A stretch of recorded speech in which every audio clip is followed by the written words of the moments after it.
Seja muito bem-vindo ao canal, você concurseiro e você concurseira. Seja bem-vindo à resolução da nossa sexta questão da playlist de questões sobre raciocínio lógico da Banca Sebrasp, questões do ano 2021. Eu sou o professor Tiago e vou te mostrar como resolver a questão. Questão 6 da Sebrasp é uma questão que aborda aqui tabela verdade, no caso, o número de linhas da tabela verdade. A questão ela dá aqui três premissas, né, P1, P2 e P3, me dá uma conclusão e nós temos aqui o enunciado da questão. Considerando um argumento formado pelas proposições precedentes, em que C é a conclusão, e P1 a P3, né, no caso, e de P1 a P3 são premissas, julgue o item a seguir. A tabela verdade da proposição condicional associada ao argumento tem menos de 10 linhas. Por que ele fala aqui que é uma proposição condicional? Então, aqui nessa questão, a banca ela coloca dois conteúdos. Ela coloca a parte de argumentação lógica, que a gente deve saber como montar o argumento, e coloca aqui o número de linhas da tabela verdade. Olha só como é tranquila a questão. Aqui nós vamos ter uma proposição condicional, então eu vou colocar essa condicional entre as premissas 1, 2 e 3. As premissas vão estar ligadas aqui por uma conjunção, certo? Então eu estou juntando essa premissa com essa, e está gerando aqui a nossa conclusão. E o número de linhas da tabela verdade vai ser aqui, dentro desse argumento, nós temos aqui as proposições simples.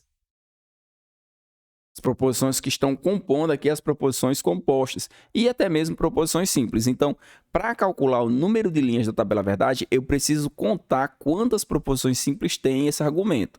Como que a gente faz esse cálculo? No caso, o número de linhas da tabela verdade vai ser dado aqui por 2 elevado ao número de proposições simples.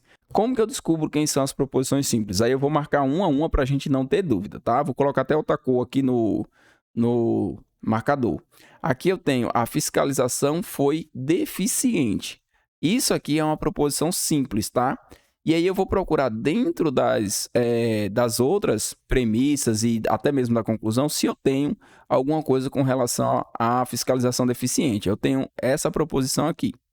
Então, aqui eu não conto duas proposições. Eu vou contar com apenas uma proposição e vou colocar aqui uma letra nela. Vou considerar aqui que é a minha proposição P. Agora eu vou olhar outras proposições aqui, ver o que eu tenho. Vou marcar agora, vou colocar outra cor. Vou colocar aqui um verdinho. Então, vou pegar aqui, as falhas construtivas não foram corrigidas. Note que nessa proposição eu tenho não, tá? E aqui eu tenho a mesma proposição, só que sem um não, mas aqui eu não tenho duas proposições simples. Eu tenho uma proposição simples e a sua negação. Então, vou colocar aqui, ó.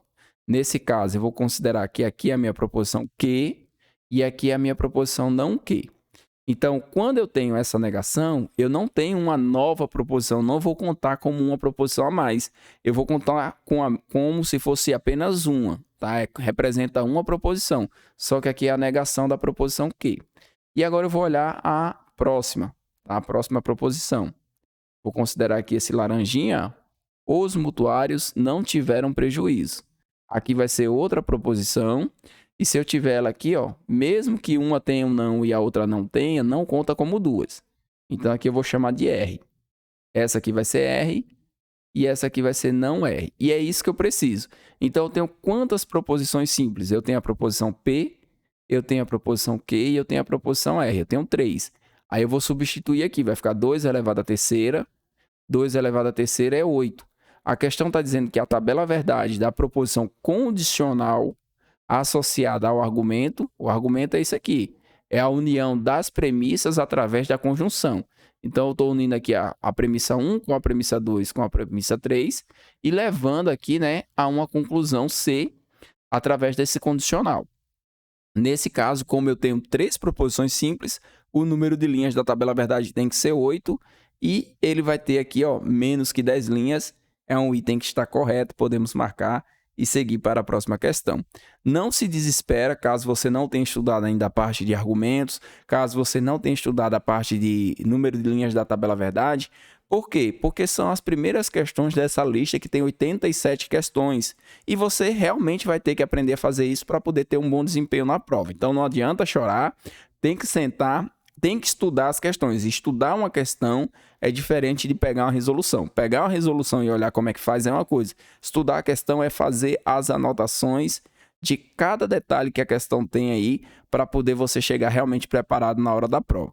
Te vejo na resolução da nossa 7ª questão. Não esquece de deixar aí o teu like nesse vídeo, que com certeza esse material vai te ajudar.